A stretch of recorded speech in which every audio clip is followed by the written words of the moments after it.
আমি তো সব জায়গায় বলি যে আলহামদুলিল্লাহ আমার ছোটো বাসুর অনেক কিছু রান্না করতে পারে। তো এই যে দেখেন ফ্রাইড রাইস রান্না করতেছে। তো আমার কাছে তো খুবই ভালো লাগতেছে যে আমরা সবাই মিলে খাইতে পারবো, ভাইয়া রান্না করতেছে।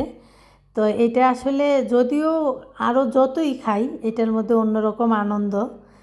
তো সবাই দোয়া করবেন আমার বাসুরের জন্য, আর এটাও দোয়া করবেন যেন আরও বেশি বেশি আমাদের বাড়িতে অনুষ্ঠান হয়, কোনো না কোনো প্রোগ্রাম হয়।